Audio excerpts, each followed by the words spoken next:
Prime पॉइंटमध्ये मी सुहास आपल्या सगळ्यांचं स्वागत करतो। खरं तर उपमुख्यमंत्री एकनाथ शिंदे यांच्या अचानक दिल्ली दौऱ्यावरचा व्हिडिओ आपण कालच केलेला आहे, पण आज पुन्हा एकदा करावा लागणार आहे कारण घडामोडीच तशा घडतायत। त्यामुळे जर का व्हिडिओ केला नाही तर चुकीला माफी मिळणार नाही। म्हणजेच काय आहे तर घडामोडी इतक्या वेगवान पद्धतीने घडतायत। एकनाथ शिंदे काल संध्याकाळपासून दिल्लीमध्ये दाखल झालेले आहेत, ते बैठकांवर बैठका घेत आहेत आणि आज तर पंतप्रधान नरेंद्र मोदींच्या बरोबर एकनाथ शिंदे यांची आज एक बैठक झालेली आहे।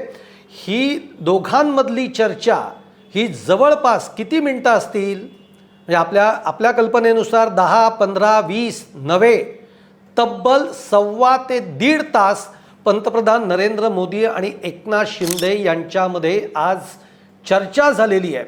आणि इतका वेळ जेव्हा पंतप्रधान नरेंद्र मोदी हे एकनाथ शिंदेंना देत आहेत याचाच अर्थ काहीतरी घडतंय आणि ते काय घडतंय हेच तर तुमच्यासमोर मांडण्याचा प्रयत्न मी करतोय। कारण आज दुपारहून बातमी अशी पण येते की उद्योग मंत्री उदय सामंत हे सुद्धा आता संध्याकाळच्या वेळेला दिल्लीकडे रवाना होत आहेत।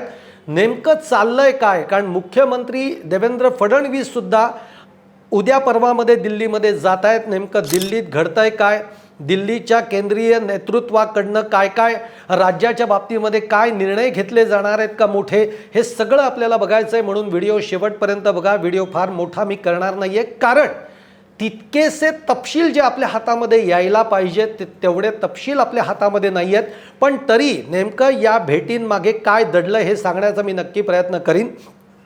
मित्रहो, काल रात्रीपासूनच एकनाथ शिंदे यांनी आपले जे त्यांच्या पक्षाचे जे खासदार आहेत यांच्याशी भेटीगाठी सुरू केलेल्या आहेत। त्यांची काल बैठकसुद्धा घेतलेली आहे। या बैठकीमध्ये त्यांनी आता 5 राज्यांच्या ज्या काही निवडणुका येत आहेत विधानसभेच्या, या निमित्ताने त्या राज्यांमध्ये आपल्याला कोणता संदेश नरेंद्र मोदींनी आत्तापर्यंत गेल्या 5 वर्षामध्ये कशा पद्धतीने काम केलेलं आहे, त्यांच्या काय योजना आहेत, या सगळ्या पोचवण्यासाठी आपल्याला कशा पद्धतीची मदत करायची आहे, या सगळ्या पार्श्वभूमीवर त्यांनी बैठक घेतलेली आहे। त्याचबरोबर जे आता नवनिर्वाचित राज्यसभेचे खासदार आहेत त्यांच्या बाबतीमध्ये देखील त्यांना कशा पद्धतीने कामकाज करायचं आहे, त्यांच्या समोरचे टार्गेट्स काय असणार आहेत, या बाबतीमध्ये त्यांनी चर्चा केलेली आहे।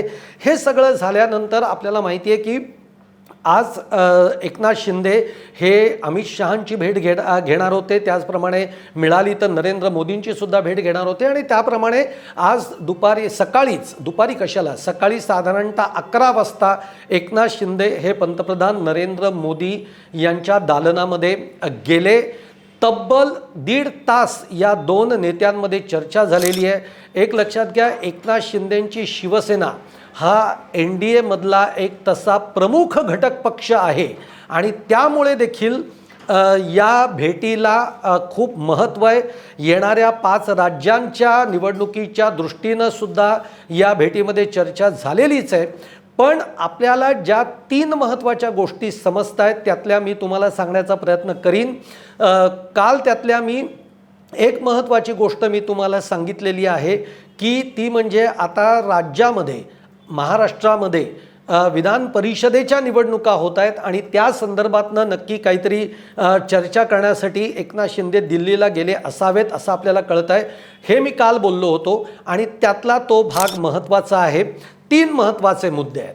त्यातला एक महत्त्वाचा मुद्दा जे मी तुम्हाला सांगितलं की विधान परिषदेवर आता त्या काही जागा ज्या रिकाम्या होत आहेत त्यातल्या साधारणतः 7 जागा आहेत। या 7 जागांवर एकनाथ शिंदे राज्यसभेवर एकनाथ शिंदेंच्या शिवसेनेकडनं फक्त एकच उमेदवार देण्यात आलेला होता, तो म्हणजे ज्योती वाघमारे यांच्या रूपाने। आणि आता ती बिनविरोध निवडणूक झालेल्या आहे त्यामुळे ज्योती वाघमारे या राज्यसभेच्या खासदार देखील झालेल्या आहेत। आता विधान परिषदेमध्ये शिवसेनेला 2 जागा हव्या आहेत आणि ती मागणी करण्यासाठी एकनाथ शिंदे हे दिल्लीमध्ये गेलेले आहेत, ते त्या संदर्भात अमित शहांशी बोलणार आहेत, त्या संदर्भात त्यांनी पंतप्रधान नरेंद्र मोदींशी सुद्धा चर्चा केलेली आहे। याच्या मागची कारणं काय आहेत, त्याची गरज काय आहे, हे सगळं एकनाथ शिंदेंनी पटवून दिलेलं आहे। आज माध्यमातून सगळ्या ही बातमी चालवण्यात येते की एक अहवाल 20 पानी अहवाल एकनाथ शिंदे हे दिल्लीला घेऊन गेलेत आणि ते पंतप्रधान नरेंद्र मोदींच्या समोर त्यांनी ते सगळं मांडलेलं आहे। अमित शहांच्या समोरही ते मांडणार आहेत। ते म्हणजे आत्ता गेल्या 2-4 महिन्यामध्ये ज्या काही स्थानिक स्वराज्य संस्थांच्या निवडणुका झाल्या, या निवडणुकांमध्ये शिवसेनेला कशा पद्धतीने मित्रपक्षांची मदत फारशी झाली नाही, हे जे काही त्यांचं एक टिपण आहे ते टिपण घेऊन ते दिल्लीमध्ये गेलेले आहेत आणि ते आज त्यांनी पंतप्रधान नरेंद्र मोदींच्या समोर मांडलेलं आहे। हे आज सगळ्याच माध्यमांमधनं सांगण्यात येत आहे, पण वस्तुस्थिती मला तरी व्यक्तिशः तशी वाटत नाही। कारण एक लक्षात घ्या, कोणतीही गंभीर स्थिती असेल किंवा एकनाथ शिंदे नाराज असतील किंवा काही बिनसला असेल राज्यामध्ये, तर एकनाथ शिंदेंचा चेहरा हा पहिल्यांदा बोलतो, हे तुम्ही कायम लक्षात ठेवा। जेव्हा जेव्हा देवेंद्र फडणवीस आणि एकनाथ शिंदे यांच्यामध्ये काही वाद विकोपाला गेलाय अशी जेव्हा स्थिती असते, तेव्हा तुम्ही एकनाथ शिंदेंचा चेहरा निहाळा, तो गंभीरच दिसतो। पण आज दिल्लीमध्ये एकूणच वावरत असतानाची जी काही व्हिज्युअल्स आपण बघतो, तेव्हा एकनाथ शिंदेंची बॉडी लँग्वेज तुम्ही बघा, एकनाथ शिंदेंचा चेहरा बघा, म्हणजे काहीतरी ज्याला आपण म्हणतोय ना की एक तर पंतप्रधान नरेंद्र मोदींनी एवढा वेळ देणं, अमित शहांनी आता त्यांना भेटीसाठी बोलवणं, त्याचप्रमाणे इतर भाजपच्या वरिष्ठ नेत्यांशी भेटीगाठी करणं, यानंतरचा जो एक आत्मविश्वास येतो ना माणसामध्ये, त्या पद्धतीचा चेहरा आज एकनाथ शिंदेंचा आत्तापर्यंतचा आपल्याला बघायला मिळालेला आहे। त्यांची बॉडी लँग्वेजसुद्धा एक सकारात्मक काहीतरी संदेश देऊ पाहते की काय, अशा पद्धतीने आज त्यांची बॉडी लँग्वेज आपल्याला बघायला मिळालेली आहे। मग असं काय घडलंय, तर त्यामुळे असा पद्धतीचा म्हणजे भाजपच्या राज्यातल्या नेत्यांच्या तक्रारीचा सूर एकनाथ शिंदेंनी निश्चितच दिल्लीमध्ये मांडलेला नाही आहे। तो कदाचित त्यांनी अहवाल तयार केला असेलही, पण तो मांडलेला नाही आहे। कारण तुम्ही एक नोटीस करा, गेल्या काही दिवसांमध्ये स्थानिक स्वराज्य संस्थांच्या निवडणुकीच्या काळामध्ये एकनाथ शिंदेंची शिवसेना असेल, भाजप असेल, यांच्यामध्ये प्रचंड मोठं वॉर रंगलेलं बघायला मिळालेलं आहे। एकमेकांनी एकमेकांच्या नेत्यांवर प्रचंड टीका केलेली आहे। त्या काळामध्ये देवेंद्र फडणवीस, एकनाथ शिंदे या दोघांमध्ये जणू काही प्रचंड वाद आहेत अशा पद्धतीचं वातावरण बघितलं आहे। पण गेल्या काही दिवसांमध्ये जर तुम्ही बघितलं तर देवेंद्र फडणवीस, एकनाथ शिंदे अगदी एकमेकांशी खळखळून हसून विनोद करत एकमेकांच्या कानामध्ये काहीतरी सांगत ते सतत आपल्याला दिसत आहेत। याचा जर का अनुमान काढला, म्हणजे दोन्ही उपमुख्यमंत्री आणि मुख्यमंत्री यांच्यातलं काही दिवसांमधलं जे वातावरण आहे ते पूर्णतः बदललेलं आहे। याचं कारण जे आहे ते फार महत्त्वाचं आहे। याचं कारण की दिल्लीच्या पक्ष नेतृत्वांनी असं सांगितलेलं आहे राज्याला की आता तुमच्या तिघांमधले जे काही मतभेद असतील ते पूर्णतः बाजूला सारा, आपल्याला पुढचा जो सगळा प्रवास करायचा आहे तो एकजुटीनं करायचा आहे। आपल्याबरोबरचे जे आपले मित्रपक्ष आहेत त्यांना आपण प्राधान्य देणार आहोत आणि त्या पद्धतीचं वातावरण, संवादाचं वातावरण हे तुमच्यामध्ये असलं पाहिजे, ते दिसलं पाहिजे आणि त्याचेच म्हणजे परिणाम किंवा सगळ्या रिपरकेशन्स आपल्याला ही राज्यामध्ये बघायला मिळत आहेत। आणि म्हणून एकनाथ शिंदेंची आजची जी काही दिल्लीमधली बॉडी लँग्वेज आहे ती अत्यंत सकारात्मक, म्हणजे पत्रकारांशी बोलताना जो काही त्यांचा आत्मविश्वास होता, त्याच्यानंतर दिल्लीच्या संसदेमध्ये वावरताना त्यांचा आत्मविश्वास काय होता, याचं कारण काय आहे? तर याचं कारण असं आहे की विधान परिषदेच्या निवडणुकांच्या वेळी शिवसेनेचे 2 उमेदवार आम्हाला पाठवायचे आहेत, या बाबतीतली एक मागणी ही त्यांनी पंतप्रधानांच्याकडे केलेली आहे। त्यानंतरची सगळ्यात महत्त्वाची गोष्ट म्हणजे आता मंत्रिमंडळ विस्तार हा राज्यामध्ये संभवतो आहे। या मंत्रिमंडळ विस्तारामध्ये अनेक रिशफल्स होणार आहेत। काही मंत्र्यांची त्याच्यामध्ये ज्याला म्हणतो की काही मंत्र्यांना बाहेर जावं लागणार आहे, त्या ठिकाणी काही मंत्र्यांची, नवीन मंत्र्यांची, आमदारांची वर्णी लागणार आहे। या सगळ्या पार्श्वभूमीवर काही जे मंत्री आहेत एकनाथ शिंदेंच्या शिवसेनेचे, त्यातल्या काही मंत्र्यांच्या बाबतीमध्ये ही गोष्ट घडू नये हे देखील सांगण्याचा एक प्रयत्न एकनाथ शिंदेंनी पंतप्रधान नरेंद्र मोदींच्या बरोबर केलेला आहे। त्यातून काही मंत्री जे आहेत, म्हणजे संजय शिरसाटांसारखे जे मंत्री आहेत की ज्यांच्यावर गंभीर आरोप झालेले आहेत, ते कदाचित त्यातनं वाचू शकतील का नाही किंवा ते वाचणार नाहीत असं देखील बोललं जात आहे आणि याची कल्पना ही एकनाथ शिंदेंना सुद्धा आहे, हे देखील त्यांना माहिती आहे. पण असं काही जर घडलं तर त्यामध्ये आपल्या जे महत्त्वाचे काही, कारण एक लक्षात घ्या की कोकणाचा विचार हा एकनाथ शिंदेंना करायचा आहे, त्यामुळे त्याच्यामध्ये रामदास कदमांचे जे काही सुपुत्र आहेत त्यांना मंत्रिमंडळामध्ये धक्का लागू नये याची काळजी कदाचित एकनाथ शिंदे घेताना आपल्याला बघायला मिळू शकतात. असे आणखीन 2 मंत्री आहेत, ते रायगडचे जे मंत्री आहेत भरत गोगावले यांच्या बाबतीमध्ये काही होऊ नये याची काळजी कदाचित एकनाथ शिंदे घेऊ शकतात आणि त्यामुळे येणाऱ्या मंत्रिमंडळ विस्तारामध्ये काही खूप मोठा फटका हा मंत्र्यांच्या निलंबनाच्या बाबतीमध्ये, म्हणजे निलंबना चुकीचा शब्द आहे, पण मंत्र्यांना डच्चू मिळण्याच्या बाबतीमध्ये तो बसून नाही याची काळजी घेण्यासाठी म्हणून देखील एकनाथ शिंदे हे दिल्लीच्या वारीवर आहेत.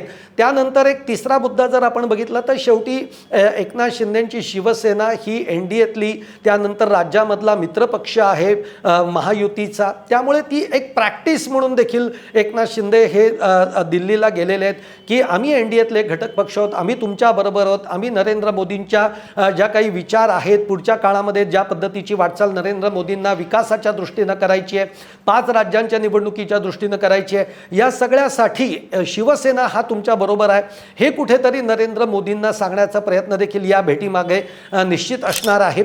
आता चौथा मुद्दा जो अत्यंत महत्त्वाचा आहे, मी काल त्याचा उल्लेख केलेला होता, पण तो उल्लेख थोडासा मी वेगळ्या अर्थाने केलेला होता की संजय राऊत दिल्लीत आहेत का बघा, असं मी काल म्हटलेलं होतं. संजय राऊत मुंबईमध्ये होते, संजय राऊत दिल्लीमध्ये नव्हते. पण जशी एक ऑपरेशन लोटसची चर्चा असते तशी एक ऑपरेशन टायगरची चर्चा देखील खूप दिवसांपासून सुरू आहे आणि पुन्हा एकदा ऑपरेशन टायगर हे ॲक्टिव्ह झालं आहे का याचा देखील आपल्याला या भेटीच्या दरम्यान विचार करावा लागणार आहे.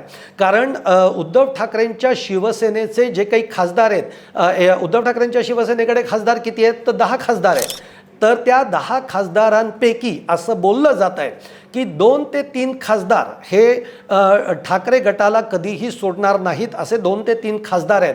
पण बाकीचे जे खासदार आहेत त्याच्यामध्ये 5 ते 7 जे खासदार आहेत हे कधीही एकनाथ शिंदेंच्या बरोबर येऊ शकतात अशी स्थिती आहे. मागच्याही एका भेटीमध्ये एकनाथ शिंदेंनी त्या बाबतीमध्ये चाचपणी केलेली होती, त्यांच्या काही गुप्त बैठका झालेल्या सुद्धा होत्या, ही देखील माहिती आपल्याला त्यावेळेला मिळाली होती, त्याच्यावरही आपण व्हिडिओ केलेला आहे. परंतु आता देखील तशा पद्धतीची काही हालचाल होतीये का, कारण एकीकडे विधान परिषदेच्या निवडणुका या राज्यामध्ये होत आहेत, दुसरीकडे लोकसभा म्हणतोय राज्यसभेच्या निवडणुकीमध्ये सुद्धा उद्धव ठाकरेंच्या कुठल्याही उमेदवाराला संधी मिळालेली नाही. त्यामुळे जितकं डॅमेज हे उद्धव ठाकरेंच्या शिवसेनेला करता येईल तितका डॅमेज करण्याचा प्रयत्न हा एकनाथ शिंदेंचा राहणार आहे. त्यामुळे ते खासदार जे आहेत ते खासदार आपल्या बाजूला आणायचे का याची चाचपणीसुद्धा एकनाथ शिंदे करत असतील. ते काही लगेच येतील, लगेचच या सगळ्या गोष्टी घडतील असं अजिबात नाही आहे, कारण राजकारणामध्ये टायमिंगला खूप महत्त्व असतं. त्यामुळे टायमिंग कोणता आहे, ती वेळ कोणती असेल, ती आत्ताची नजीकची असेल का हे आपण नाही सांगू शकत. पण त्या दृष्टीनं सुद्धा दिल्लीमध्ये एकनाथ शिंदेंच्या शिवसेनेच्या काही हालचाली चालू आहेत आणि म्हणूनच उदय सामंत देखील तातडीनं दिल्लीमध्ये जे जात आहेत त्याच्या मागे काय कारण आहेत ही देखील आपल्याला बघावी लागणार आहेत. त्यामुळे या देखील घडामोडी या वेगाने दिल्लीमध्ये घडताना आपल्याला बघायला मिळत आहेत. एकूण या सगळ्यामध्ये जर आपण हाही विचार केला की आज पंतप्रधानांनी 1.5 तास एकनाथ शिंदेंना वेळ देणं, आता अमित शहांबरोबर त्यांची बैठक आहे, हा एक संदेश एकनाथ शिंदे राज्यातल्या भाजपला सुद्धा देऊ पाहत आहे. म्हणजे की पहा, आम्ही जेव्हा मी दिल्लीमध्ये अमित शहांची भेट मागतोय, वेळ मागतोय किंवा पंतप्रधानांची वेळ मागतोय तेव्हा ती आम्हाला दिली जाते. आपल्याला आठवत असेल की एकनाथ शिंदेंची पूर्ण फॅमिली दिल्लीमध्ये गेलेली होती आणि पंतप्रधानांना त्यांनी भेटले होते, त्यांच्याबरोबर एक फोटो सेशनसुद्धा केलेलं होतं, त्यावर सुद्धा संजय राऊतांनी टीका केलेली होती. आणि आत्ताच्या देखील एकनाथ शिंदेंच्या दिल्ली दौऱ्यावर संजय राऊतांनी टीका केलेली आहे. संजय राऊत असं म्हणालेले आहेत की दिल्लीला येऊन ते काय फारसं करणार आहेत.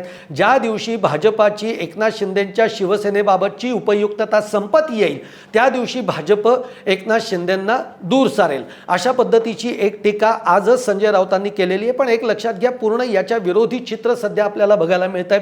एकनाथ शिंदेंचं दिल्ली दरबारीतलं जे वजन आहे ते जसं पहिल्या दिवशी म्हणजे 2022मध्ये जेव्हा एकनाथ शिंदे पूर्णतः एक 40 आमदारांचा पक्ष घेऊन जेव्हा एकनाथ शिंदे भाजपबरोबर आले होते तेव्हापासून ते अगदी आज तागायत, मग एकनाथ शिंदे नाराज असू देत, एकनाथ शिंदेंना काही मांडणी करायची असू देत, एकनाथ शिंदेंना काही हवं आहे, या सगळ्या वेळेला दिल्लीश्वरांनी त्यांना तो वेळ दिलेला आहे. त्यांचं म्हणणं त्या वेळेला ऐकून घेतलेलं आहे. त्याप्रमाणे त्यांनी एकनाथ शिंदेंच्या काही मागण्या या पूर्णसुद्धा केलेल्या आहेत. एक गोष्ट मात्र अमित शहांनी अगदी स्पष्ट शब्दामध्ये अधोरेखित केलेली आहे की आमचा भाजप हा पक्षसुद्धा आम्हाला वाढवण्याच्या दृष्टीनं तो अधिकार आहे आणि त्या दृष्टीने आम्ही ते प्रयत्न करणार. ते रोखायचे कसे किंवा त्याच्या बाबतीमध्ये तुम्ही कशा पद्धतीने तुमची स्ट्रॅटेजी आखायची हा तुमचा प्रश्न आहे. म्हणजे एकीकडनं भाजपने हे देखील त्यांना सांगितलेलं आहे, पण दुसरीकडे आपण बघतोय की एकनाथ शिंदेंना कायम भाजपाचे वरिष्ठ नेते जे आहेत अमित शहा असतील, मोदी असतील, हे त्यांना सन्मानाची वागणूकच देताना आपल्याला बघायला मिळालेले आहेत. याचं कारण एनडीएतला एक मोठा 3ऱ्या नंबरचा घटक पक्ष म्हणून एकनाथ शिंदेंची शिवसेना आहे आणि मोदी आणि शहा हा संदेशसुद्धा या माध्यमातून देऊ पाहत आहेत इतर पक्षांना की बघा आमच्याबरोबरचे जे मित्र पक्ष असतात. कारण आता मधल्या काळामध्ये आपण बघितलं नितीश कुमार यांना याच्यावर माझ्या मते राज्यसभेवर आणण्यासाठी म्हणून काही हालचाली ज्या सुरू झाल्या होत्या त्याच्यावर देखील खूप चर्चा झाली आणि आता बिहारच्या राज्यावर मुख्यमंत्री म्हणून भाजपला आपला मुख्यमंत्री बसवायचा आहे. आता नितीश कुमारांची तिथली सद्दी भाजपनी संपवलेली आहे.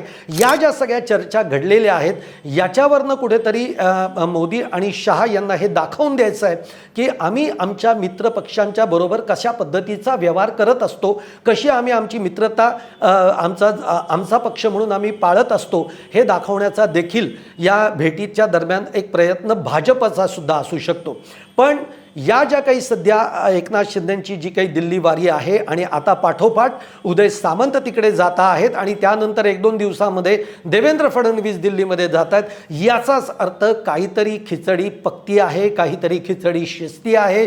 आता ती महाराष्ट्र राज्याच्या दृष्टीनं काही आहे का, या राज्यामध्ये काही वेगळ्या राजकीय घडामोडी घडणार आहेत का, काही भूकंप होणार आहेत का, हे तुर्तास तरी आता आपल्याला त्याचा अंदाज लावणं शक्य नाही किंवा तो अंदाज लावणं सुद्धा चुकीचं ठरेल. पण या ज्या 3 महत्त्वाच्या मी तुम्हाला गोष्टी सांगितलेल्या आहेत, ज्या आपल्याला अगदी दिल्लीच्या खास सूत्रांकडनं कळलेल्या आहेत, त्यानुसार या घडामोडी तरी निश्चित दिल्लीमध्ये घडत आहेत. त्यामुळे पुढची काही अनुमानं काय आहेत ते आपण काढायला नको. घोडा मैदान काही दूर नाही आहे, नजीकच्या काळामध्ये की आपल्याला या सगळ्या दौऱ्यामागची कारणं काय आहेत ही समोर येतीलच.